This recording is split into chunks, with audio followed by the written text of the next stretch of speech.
मुझे तो बहुत खुशी हुई आप ये बात बता रहे हैं, तो मुझे लगता है कि ये दर्शकों के लिए भी कितना महत्वपूर्ण होगा ये जानना। चूंकि आज भले आप छठ मना रहे हो हर जगह, चाहे आप दुनिया के किसी हिस्से में छठ मनाते हो, लेकिन शायद ही मतलब ऐसे लोग होंगे जो बता पाएंगे कि छठ मैया के परिवार कौन थे, छठ मैया के पिताजी कौन थे, माताजी कौन थे। तो मतलब बेहद ही अद्भुत वीडियो होने वाला है। नमस्कार, मैं चंदन कुमार और आप देख रहे हैं अपना पसंदीदा चैनल अंगवानी।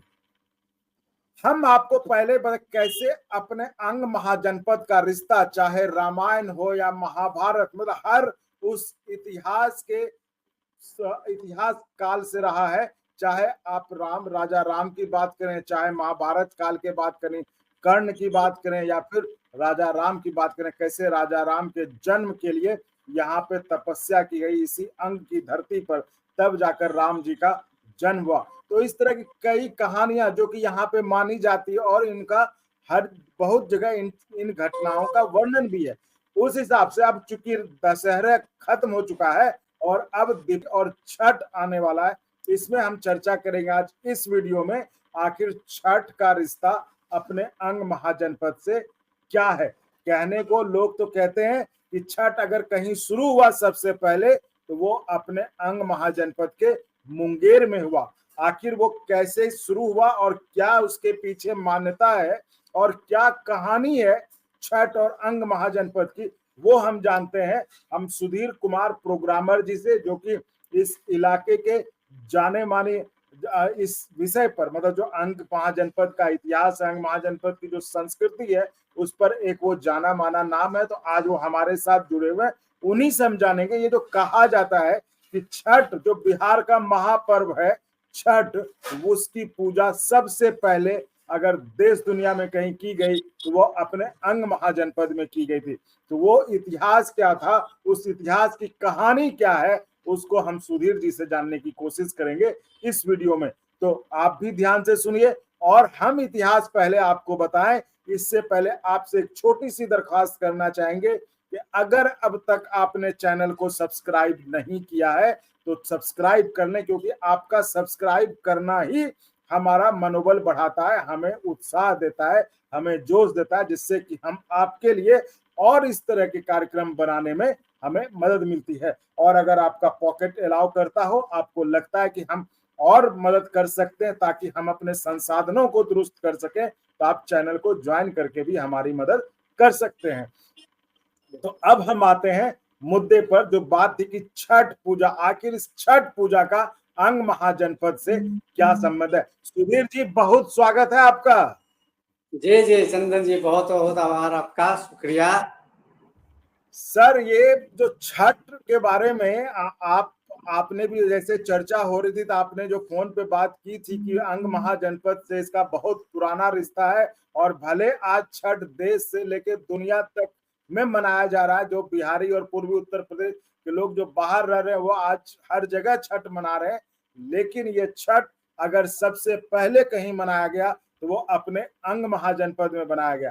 तो वो अंग महाजनपद का कौन सा इलाका था, क्या मान्यता थी, क्या कहानी थी और क्यों छठ मनाया गया, वो सारी चीजें हम आपसे इस वीडियो में जानना चाहते हैं सुधीर जी। जी, तो सबसे पहले तो हम आपके चैनल के अंगवानी के जितने भी दर्शक हैं, श्रोता हैं, सबका अभिनंदन करते हैं और उनको यह बताना चाहते हैं कि हम लोग जो कार्तिक माह में छठ माँ की आराधना करते हैं, पूजा करते हैं, उपासना करते हैं, उसका उद्भव और विकास कैसे कैसे हुआ और हमको यह जानना जरूरी है। देखिए, जानकारी लेते समय बहुत बातें आती है, रामायण के बारे में भी, महाभारत के बारे में भी कंट्राडिक्शन होता है, उसमें कोई बात नहीं है, लेकिन आज हम ये कम से कम जाने, जितना हम जान पाए हैं बुजुर्गों के माध्यम से, लोक गाथाओं के माध्यम से, लोक कथाओं के माध्यम से, लोक नृत्य के माध्यम से और पारंपरिक गीतों में जो संवाद होता है, उस सब को जब आप देखिएगा और खोजिएगा शब्दों को, तो लगेगा कि ये जो है कहाँ से छठी मैया का जो है हमारे धरती पर और खास करके बिहार में, और अब तो पूरे देश में, पूरे दूसरे दूसरे देशों में भी छठ मैया की पूजा आराधना की जा रही है। तो हम ये बताना चाहेंगे अपने दर्शकों को कि छठी मैया आखिर थी कौन, और छठी मैया की कहानी किस युग से आरंभ होती है। महत्वपूर्ण बात यह भी है कि आखिर छठी मैया के माता पिता कौन थे, इनके परिवार में और कौन कौन लोग थे। क्योंकि आप जानते हैं कि परिवार तो होता है, ये संग शिव जी हैं तो शिव जी के बारे में कहते हैं कि उनकी पत्नी पार्वती थी, उनके पुत्र गणेश थे, कार्तिकेय, तो ये सब बात तो हम लोग जानते हैं। तो आखिर छठी मैया को क्यों हम दूर रखें, छठी मैया के बारे में भी हम जाने कि जब हम उनको माँ मानते हैं तो माँ की कथा वस्तु क्या है। तो हम आरंभ करना चाहते हैं जी। तो आप ये सब चीज बताएंगे हमें कि छठी मैया का परिवार क्या था, छठी मैया के माँ पिताजी कौन थे, ये सब चीज बताएंगे आप? जी जी जी, ये हम क्या बताएंगे, ऐसी बात नहीं है कि मतलब हम देखे हैं, हम जो सुने हैं। और आप इस तथ्य को इसके बाद जब आप खोजिएगा तो आपको पाइएगा कि यह सत्य के बहुत सन्निकट है, बहुत नजदीक आपको मिलेगा। तो नहीं, मुझे तो बहुत खुशी हुई आप ये बात बता रहे हैं, तो मुझे लगता है कि ये दर्शकों के लिए भी कितना महत्वपूर्ण होगा ये जानना। चूंकि आज भले आप छठ मना रहे हो हर जगह, चाहे आप दुनिया के किसी हिस्से में छठ मनाते हो, लेकिन शायद ही मतलब ऐसे लोग होंगे जो बता पाएंगे कि छठ मैया के परिवार कौन थे, छठ मैया के पिताजी कौन थे, माताजी कौन थे। तो मतलब बेहद ही अद्भुत वीडियो होने वाला है जी। सुधीर सर बताइए, अब मतलब उत्सुकता बढ़ती जा रही है मेरी अब। जी असल है क्या कि छठी मैया देखिए इतनी सीधी सादी है ना कि ये कभी कोई मंदिर और बड़ा बड़ा जो है स्थल नहीं बनवाया कि लोग पर्यटक आवे वहां देखने के लिए। आपको तो हम देखे कि आप रावण पर के पॉजिटिव पक्ष को भी रखे वहां जा करके, तो मतलब द्वंद्व और प्रतिद्वंद तो है। तो खैर चलिए हम चलते हैं अपनी छठी मैया को, जिनकी पूजा करते हैं, आराधना करते हैं, इनको हम नमन करते हैं। तो सबसे पहले तो हम ये बता दें आपके चैनल के माध्यम से कि महर्षि कश्यप और अदिति छठी मैया के माता पिता हैं।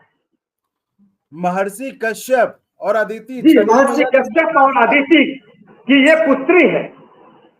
और कश्यप और अदिति के कोख से सूर्य भगवान का भी जन्म हुआ है। यानी सूर्य भगवान और छठ दो मैया दोनों भाई बहन हुए।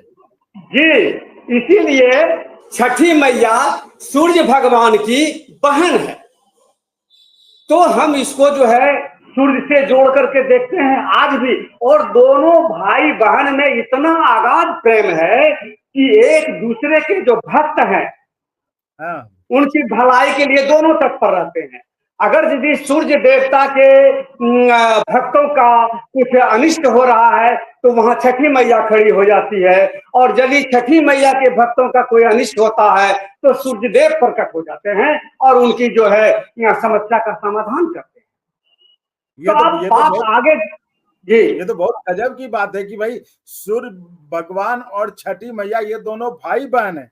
हम लोग एक हम धारणा ये थी कि चूंकि छठ में हम सूर्य भगवान को पूजते हैं, उनको अर्घ चढ़ाते हैं, तो शायद सूर्य भगवान जो है, लेकिन अच्छा ये दोनों भाई बहन है। और जो आपने एक बहुत बेहतरीन बात बताई कि शायद यही कारण है कि दोनों सूर्य भगवान और छठी माई अपने भक्तों के मतलब दोनों के भक्त एक हैं। अगर कभी सूर्य भगवान के भक्त को कुछ दिक्कत होती है और छठ माई के द्वारा वो हेल्प हो सकता है तो उधर से हेल्प होता है, और अगर छठ माई के भक्त हैं उनको सूर्य भगवान की तरफ से कोई हेल्प हो सकती है तो वहां से देते। ये मतलब बहुत बढ़िया सर, बताएं। जी जी, तो देखिए ये बात हम इसको हम जोड़ करके आपको दिखाएंगे कि ये कैसे हम ये बात कह रहे हैं। अब हम आते हैं कि जब छठी मैया बड़ी हुई तो इनकी शादी की बात, अब इनके जो है कश्यप और अदिति माता पिता हैं, तो इन्होंने शिव जी के जो पुत्र हैं कार्तिकेय, उनसे छठी मैया की शादी कर। शिव जी के पुत्र कार्तिकेय, उनसे इनकी शादी हो।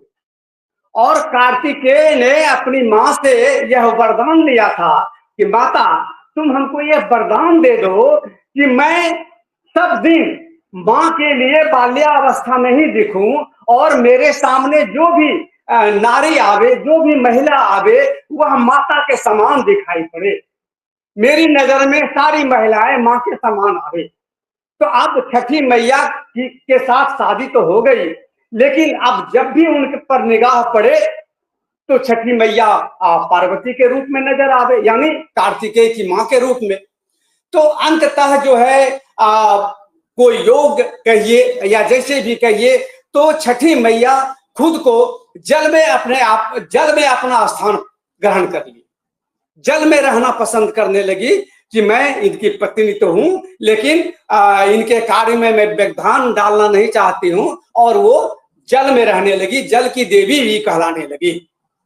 छठी मैया के बारे में ये इतनी सी बात यहां हम जोड़ देना चाहते हैं। अब कहानी को हम आगे बढ़ाते हैं यह कहते हुए कि जब छठी मैया की उपासना की खबर अयोध्या के राजा रामचंद्र जी को लगी, और जब वो 14 साल के वनवास के बाद वापस अयोध्या आए, तो आप जानते हैं कि सीता जी के कई कई परीक्षाएं हुई, और उसी क्रम में राम और सीता का आगमन बिहार के मुंगेर जिले में, अंग जनपद नगर कहिए उसको, अंग जनपद में, और मुंगेर का एक घाट है बबुआ घाट। बबुआ घाट में सबसे पहले छठी मैया की पूजा और आराधना श्री रामचंद्र जी और सीता जी ने किया, और उसकी गोद में मुंगेर के बबुआ घाट में, बबुआ घाट में, और आज भी बबुआ घाट, इसीलिए जी मतलब गोद में बबुआ गोद में बबुआ बच्चा, मतलब मुंगेर का बबुआ घाट वो घाट है जहां सबसे पहले छठ पूजा गया, और छठ पूजा करने वाले कोई और नहीं बल्कि भगवान राम और सीता माता थी जी। और इनके चरण, इन दोनों का चरण का जो है कहते हैं कि चिन्ह, पद चिन्ह आज भी बबुआ घाट में मौजूद है, और वहां के भक्त जन जो है उसकी पूजा आराधना करते हैं कि ये रामचंद्र जी का चरण है, ये सीता की का चरण है। और उसके अलावे रामचंद्र जी और सीता जी ने जो छठ पूजा में सामग्री, पूजन सामग्री का उपयोग किया था, वह पूजन सामग्री भी चित्रवत वहां उपस्थित है। अच्छा। सूप, नारियल, केला, जो भी हो, वहां जब आप जाइएगा, बाढ़ के दिन में वह नहीं होगा क्योंकि वह डूब जाता, अभी जाइएगा तो वह आपको दर्शन हो जाएगा। अभी कोई भी जिनको लगता है कि यह देखना चाहिए, वो मुंगेर के कचहरी कंपाउंड से और पश्चिम आप जाइएगा तो बबुआ घाट है, और उस बबुआ घाट में जब रामचंद्र जी सीता जी किए तो उनके गोद में बबुआ आया। और आज भी यह कहा जाता है कि उस घाट पर छठी मैया का जो पूजा आराधना करते हैं, ऐसे तो कहीं भी किया जा सकता है, तो उसके गोद में बबुआ तो आता ही है। और अगर बबुआ का संरक्षण चाहते हैं तो भी छठी मैया का व्रत आप कीजिए, बबुआ माने उदयमान होगा। तो ये सबसे पहले ये तो सुधीर जी यही कारण तो नहीं है उस घाट का नाम बबुआ घाट होने का? हम लोग को लगता है कि चूंकि उससे गोद में बबुआ, रामचंद्र जी सिया जी के गोद में बबुआ, तो इसीलिए उसका नाम ही हो गया बबुआ घाट। कुछ और होता लेकिन बबुआ घाट ही हुआ, और ये छठी मैया की महिमा है। और अभी मान्यता भी आप कहते हैं कि मतलब जो मतलब संतान की चाहत में जो दंपत्ति रहते हैं वो वहां जाकर छठ करते हैं तो उनको शायद मतलब माना जाता है, मान्यता ऐसी है कि उनको संतान की प्राप्ति होती है। हाँ, अब तो आ रहा है छठ, हमको तो लगता है लोगों को आकर के देखना चाहिए, मुंगेर का वो बबुआ घाट को देखना चाहिए कि वहाँ किस तरह से भीड़ लगती है, किस तरह से लोग छठी मैया की पूजा और आराधना करते हैं। और तब से यह परंपरा धीरे धीरे बढ़ते बढ़ते, उसने छठी मैया का व्रत किया, संतान नहीं हो रहा था, संतान होने लगा। अब वही उस तरह के जितने भी लोग हैं जिनको लगता है कि छठी मैया का व्रत करना चाहिए, उन्होंने आरंभ कर दिया। और धीरे धीरे धीरे अब आप देखिए कि पहले कहता था कि ये तो बिहार का पर्व है, अब उत्तर प्रदेश, दिल्ली, और सिर्फ हिंदू धर्म नहीं, अभी लोग, हम लोग भले ही कह दें ये हिंदू हिंदू, अब आप चले जाइए पटना, वहां छठी मैया के दिन मुस्लिम समुदाय के लोग भी सड़क को बेहतरीन तरह से की सफाई करते हैं और श्रद्धा पूर्वक छठी व्रतियों के साथ वो घाट तक जाते हैं और वह भी दर्शाते हैं कि छठी मैया मैं भी आप ही की संतान हूं। और एक बात जो थोड़ी सी छूटी वो यहाँ पर ये कि जब कार्तिकेय और छठी मैया, हाँ, दोनों पति पत्नी के रूप में नहीं रह सके, पिता माता और पुत्र के रूप में हुए, इसका मतलब हुआ कि छठी मैया की अपनी कोई संतान नहीं। तो सूर्य भगवान और देवताओं ने कहा कि छठी तुमको कमी क्या चीज है, तुम तो संपूर्ण जगत को अपनी संतान मानने के लिए तैयार हो, और जा तुमको सूर्य भगवान भी कहे कि छठी तुम्हारे ऊपर मैं भी रहूंगा, तुम्हारे जितने भी धरती पर संतान है उसका रक्षा मैं भी करूंगा। शिव जी, पार्वती जी, और आप जान रहे हैं कि ये सूर्य भगवान के पुत्र शनिदेव, यमराज, ये सब छठी मैया को कह दिए कि क्या तुम जो कहेगी ना तो मैं तुम्हारे सेवक का भला ही करूंगा। तो आप समझिए कि छठी मैया अकेली होकर के कितनी शक्तिशाली है, कितनी शक्ति इनमें समाहित है। तो इसीलिए सूर्य षष्ठी के दिन यानी कार्तिक माह के अमावस्या के दिन 6 दिन के बाद ये सूर्य षष्ठी का दिन आता है। और उस दिन कहा जाता है, एक कथा में ये बात आई थी कि सूर्य भगवान धरती पर पधारते हैं छठी मैया से रूबरू होने के लिए। तो अच्छा, उस खुशी में छठी जी वो तो रोज आते हैं, संपूर्ण संसार में सूर्य भगवान आते हैं, वो तो रश्मि रथी हैं, हाँ, और साक्षात के देवता हैं। लेकिन उस दिन जो है वो छठी मैया के पुत्र पुत्री बच्चे से दर्शन करने के लिए, यानी कि ये वो अपने भैगना भैगनी से का दर्शन करने के लिए वो आते हैं। और सारे बच्चे सज धज करके सूर्य भगवान आएंगे, सूर्य मामा आएंगे, छठी मैया के भाई भी आएंगे, उनके स्वागत और सत्कार में पूजा की सामग्री लेकर के अर्घ देते हैं और सूर्य की पूजा करते हैं। गीत में भी महिलाएं छठी मैया का भी गीत, गंगा माँ का गीत और सूर्य देवता का गीत ये मुख्य रूप से होता है। और सूर्य भगवान प्रत्यक्ष होकर के जब देखते हैं और सबकी निगाह उस घाट पर आप जाइएगा, चाहे गंगा घाट पर हो, किसी तालाब में हो, कुएं पर हो, पोखर में हो, जितने लोग उस स्थान में जाते हैं सब एक टक सूर्य को निहारते हैं, उनके आगमन की प्रत्याशा में वो खड़े रहते हैं। और जैसे ही सूर्य आता है लोग नमन करते हैं। और छठी मैया भी यह प्रार्थना करती है कि हे सूर्य देवता, देखो यही हमारी संतान है, इसकी रक्षा तुम करते रहना, और जिनको जो जरूरत है वो मांग रहे हैं उनकी मन की बात को मन ही मन पूरा करना। और वह पूरा करीब करीब हो जाता है अब तक। तो ये तो आपने ये जी आप पूरी कर लें बात। आप इतनी अच्छी बात बता रहे हैं, मैं बीच में रुकावट नहीं बनना चाहता, पूरी कर लें बात जी। हाँ, तो इसी तरह से देखिए अब उसमें विस्तारित होने लगा है। अब नई नवेली भी इसमें जा रहे हैं, पुरुष भी करने लगे। जब देख रहे हैं कि महिलाएं थोड़ा सा असमर्थ है तो पुरुष भी करते हैं। दंड यात्रा करते हुए वो जाते हैं कि नहीं, सूर्य जब उतने दूर से आ सकते हैं तो क्या मैं घर से घाट तक दंड दे के नहीं जा सकता। तो वो बड़े ही श्रद्धा के साथ, और छठी मैया साफ साफ यह अपने भक्तों को कहती है कि देखो तुम्हारे घर में जो है ना, बस उसी का प्रसाद बना, उसी से सूर्य, मेरे लिए कुछ नहीं, सूर्य देवता के लिए जो है वही करो। घर का अपने खेत का मूली है वो लाओ, केतारी लाओ, नारियल लाओ।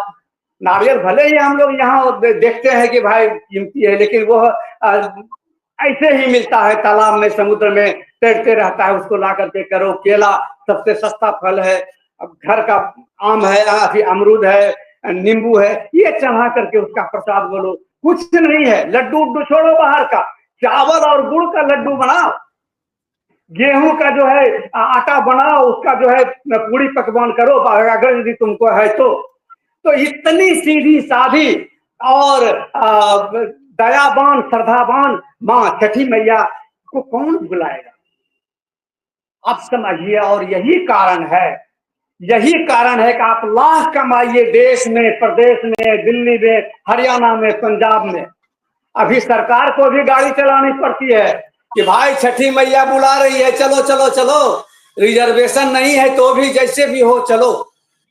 और स्पेशल गाड़ियां चलती है बिहार आने की, यानी बिहार छठी मैया का धाम है और इसकी पूजा और आराधना। अब इसी को देखा देखी जब बिहारी जा रहे हैं कुछ बात होगी तो विदेशों में भी जो लोग रहते हैं वो छठी मैया की पूजा और आराधना करते हैं। अब हम आते हैं यहाँ एक चीज जोड़ना चाहते हैं कि ये छठी मैया परिवार से कैसे जुड़ी। ये तो सूर्य भगवान छठी मैया के लिए ये सब कर रहे हैं। अब छठी मैया जो है सूर्य भगवान के लिए क्या की है ये देखिए। जब द्वापर युग में श्री कृष्ण जी का अवतरण हुआ और उसी समय कुंती ने सूर्य की पूजा और आराधना की। आप जान रहे हैं कि गंगा एक पवित्र नदी है और मथुरा में कुंती मथुरा की है, मथुरा में गंगा है नहीं, लेकिन मानसी गंगा है, जिसको कि आप कहते हैं कि ये पहाड़, कौन सा पहाड़ है, गोवर्धन गोवर्धन पहाड़ के करीब जो है मानसी गंगा है और वह गंगा को कहा जाता है कि इससे भी पवित्र है। तो ये जो है कुंती अक्षय योजना है, सौंदर्यपूर्ण है और वह वहां एकांत में जाकर के वहीं स्नान करती है और वहीं सूर्य का आवाहन की थी जहां से कर्ण का जन्म आए, कर्ण उसके पेट में फला और फूला। और जब उसका अवतरण हुआ धरती पर तब लोक लाज से कुंती ने पुनः उसको अपने दाई के साथ उसी जल में जाकर के प्रवाहित कर दिया। एक मंजुषा शब्द का नाम आया है, लेकिन एक पिटारा में बंद करके डाल दिया गंगा में। अब वहां पर देखिए छठी मैया का पुत्र, छठी मैया का वो भतीजा कर्ण, क्योंकि सूर्य का पुत्र है, सूर्य का अंश है, छठी मैया ने उसको अपने संरक्षण में ले लिया और संरक्षण में ले करके उस बक्से को इतना सुरक्षित रखा। उसे क्या पता था कि कोई निकाल लेगा। कुंती ने तो इसीलिए कहा कि भाई ये जैसे भी हो हम इससे मुक्त हो जाएं, लोक लज्जा से जो है हम परे हो जाएं। लेकिन छठी मैया ने अपने भाई के अंश को सुरक्षित रखा और अधिरथ जो कि अंग के ही एक सूत पुत्र थे, उस सूत पुत्र ने जब स्नान के क्रम में देखा गंगा में बहते हुए एक पिटारा जा रहा है तो उसने एक ऐसी प्रतिभा दिखाई छठी मैया की महिमा से कि अधिरथ ने उस बक्से को निकाल लिया और अधिरथ निकाल करके अपनी पत्नी राधा को, राधा सिर्फ कृष्ण की नायिका नहीं थी बल्कि राधा अधिरथ की पत्नी ही थी। तो अधिरथ को कोई संतान नहीं था, इसीलिए उसने कर्ण को पाला पोसा और चूंकि वह वज्रदेह, उसमें छठी मैया की भी महिमा है कि जब सूर्य का पुत्र है तो कुछ नहीं होगा, इसकी गारंटी छठी मैया ने भी उसके शरीर में डाल दिया था। और अब जो है छठी मैया देखिए, ये पार्वती सती पार्वती का जो एक क्या कहते हैं उसका एक स्थान है, ये मुंगेर में चंडिका स्थान जी, चंडिका स्थान जी, वह पार्वती का अंश है। पार्वती कौन है? छठी मैया की सास है। तो वह सासू माँ की सेवा में वह लगी रही वहां। और संजोग देखिए कि कर्ण को वहां का राजा बनाया गया अंग क्षेत्र का, और वहीं पर जो है वह डुबकी लगा करके स्नान करता था और छठी मैया के कृपा से और कहिए कि और सब देवी देवता की कृपा से, सूर्य की कृपा से सावा मन सोना उसकी थाल में आता था और वो गरीबों को दान करता था। और वो जितने भी गरीब थे सब माँ चंडिका के भक्त हो जाया करते थे कि इन्हीं की महिमा से ये सब हमको वरदान मिल रहा है। वो तो छठी मैया की पूजा करते थे कि कब कर्ण आएंगे और कब हमको जो है दान देंगे। तो इस तरह से अब आप देखिए कि छठी मैया ने कर्ण का संरक्षण कैसे किया, सूर्य के पुत्र का संरक्षण कैसे किया, और जब उनका कवच कुंडल लेने की बारी आई, देवताओं ने उससे छल करना चाहा, तो उसने आगाह किया था कि कर्ण तुम आज सावधान हो जाओ, आज तुम्हारे साथ छल होने वाला है। लेकिन कर्ण लापरवाही के चलते उनसे जो मांगा उन्होंने कवच कुंडल दान दे दिया, और जो स्थिति हुई वो महाभारत खंड में की बात है, उसको वहां तक अब हम छोड़ते। लेकिन पुनः हम छठी मैया की चर्चा को आगे बढ़ाते हुए यही कहते हैं कि हमारे देश और हमारे इस धरातल पर जितने भी मानव समाज हैं उनसे सादर निवेदन है, सादर विनती है कि आप निश्चित रूप से एक ऐसी माता जो कभी माता के रूप में प्रकट होना नहीं चाहती है, लेकिन जो भी भक्त जाते हैं उनसे आरजू विनती करने के लिए उनकी प्रार्थना वो जरूर सुनती है। इसी मंगल गीत और गान के साथ ना जाने ढोल नगाड़ा भी बजते हैं, और बाल गोपाल जिनको गोद में आता है उसका मुंडन भी होता है। छठी मैया के पूजन के दिन मुंडन भी होता है, गंगा में लोग और क्या क्या चढ़ाते हैं, दान करते हैं।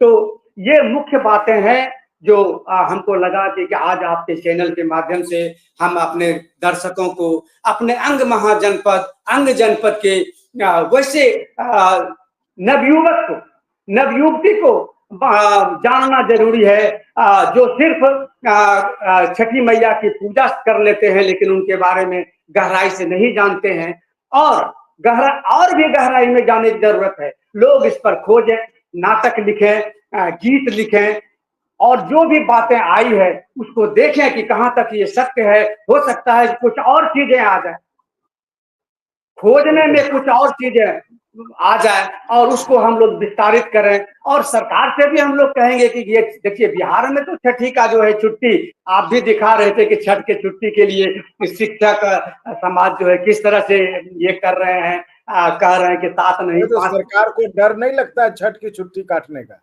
खूब हमारे तो माननीय मुख्यमंत्री जी छठ पूजा के दिन चाहे दुनिया का कोई भी काम रहे, वो पूजा के दिन जरूर जाते हैं प्रसाद खाने के लिए, है ना। वो जो प्रथम पूजा होता है खरना का प्रसाद किसी भी कीमत पर वो खाते हैं, और अर्घ देने के लिए तो जाते ही हैं। अभी से गंगा घाट का निरीक्षण आरंभ कर दिए हैं। तो एक मुख्यमंत्री सारे पदाधिकारी के साथ गंगा घाट का निरीक्षण करते हैं, सुरक्षित कैसे हमारे लोग रहे, गंगा माए छठी मैया के जो संतान घाट पर आएंगे वो कैसे सुरक्षित रहे, इसकी जो है वो निश्चित रूप से प्रयास करते हैं कि कोई कमी नहीं रहे। तो हम सोचते हैं कि हमारे जो युवा पीढ़ी है, माता बहन है, वो भी छठ की महिमा का निश्चित रूप से गुणगान करें, कुछ लेखन करें, देखें। अब लोग ऐसा नहीं कि आज मनाए कल खापी के बराबर, इस पर चिंतन मनन करें। बहुत बहुत धन्यवाद।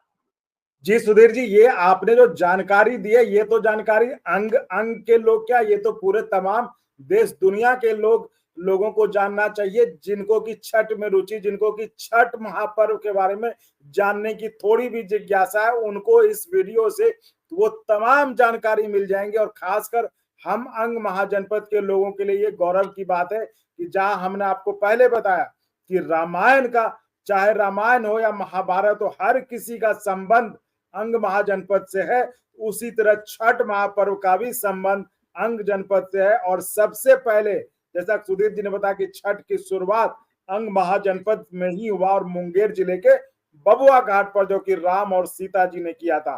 तो ये थी हमारी कोशिश आपको अपनी संस्कृति, अपनी इतिहास से रूबरू कराने की, और ऐसी कोशिश हमारी जारी रहेगी किसी और वीडियो में किसी और ऐसे ही रोचक जानकारी के साथ। तो फिलहाल हमें इजाजत दें, और आप इसी तरह चैनल को लाइक शेयर सब्सक्राइब करते रहिए, और संभव हो तो ज्वाइन भी करिए, जिससे हमको आपके लिए ऐसे ही और कार्यक्रम बनाने में मदद। धन्यवाद सुधीर जी। धन्यवाद आपको। और अगर आपको अच्छा लगा तो एक बार और आपको मैं कहना चाहूंगा कि आप इसको प्लीज सब्सक्राइब और शेयर करते रहें ताकि हमारा भी मनोबल और सपोर्ट बना रहे।